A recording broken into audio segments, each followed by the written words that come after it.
Medical billing जब मैंने start किया, मैं इस फील्ड से ना बड़ा फेडअप होना शुरू हो गया था। इट इज़ नॉट लाइक ये फील्ड बुरी है, शायद मैं उन जगह पे नहीं पहुंच पाया जहां मुझे पहुंचना था। And then I got a call from Naeem भाई। I have a big news and I want to know if you are in. Yes, I'm in. पहला क्लाइंट कंपनी के पास आ गया and I have to make sure कि वो successfully land हो within company. मेरे लिए वो बहुत बड़ा चैलेंज था क्योंकि we don't have a setup, ना ही हमारे पास एम्प्लॉय स्ट्रेंथ थी, ना ही हमारे पास सिस्टम था। Like we have nothing, we don't even have a office. हमने घर के डाइनिंग टेबल पे सिस्टम्स लगाए, लोगों को गैदर किया और ऐसे लोगों को गैदर किया जिनको पता ही नहीं था कि ये फील्ड भी क्या है, सिवाय चंद एक लोगों के जो इस फील्ड को जानते थे। अब हमने काम भी करना है, हमने उन्हें काम भी सिखाना है और उनके काम को रिव्यू भी करना है। तो पहला वीक बदतरीन गया, बुरा तरीन पहला वीक था हमारा। And this is where Naeem भाई after the meeting he said कि यार अगर नहीं मैनेज हो रहा, let me know, I can have another team.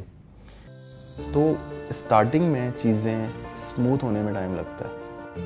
The very next week we had a meeting और उस मीटिंग से पहले क्लाइंट को एक ऐसी पेमेंट मिलती इंश्योरेंस की तरफ से जो उसने कभी एक्सपेक्ट ही नहीं किया था एंड हमें कुछ एक्सप्लेन करने की ज़रूरत ही नहीं पड़ी उसको। He was more than happy with the progress because he got the money. So this was the confirmation that 24/7 actually got the first client. तो at that point like Naeem भाई had a bigger vision. He said के यार तकरीबन departments हमारे पास already ready हैं and we had another project and I need you 100% on that project.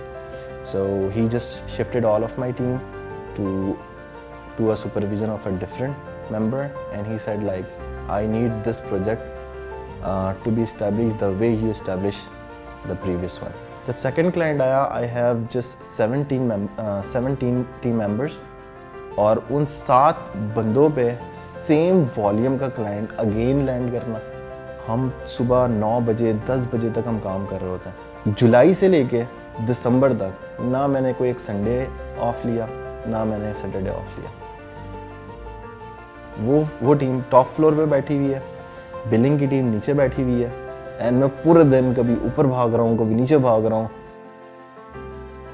और Simon या नईम भाई वास्ते उनके दानिश भाई का जो रोल है ना, वो एक सारे सराकी चाहते हैं कंपनी वास्ते ना सजा बाजू है।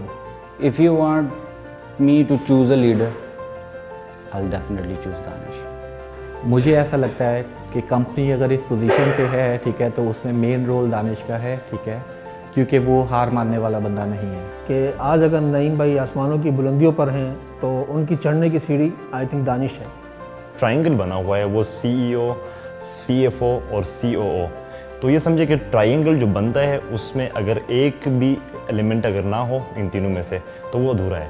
तो उसमें से एक ट्रायंगल का हिस्सा जो है दानिश भाई है।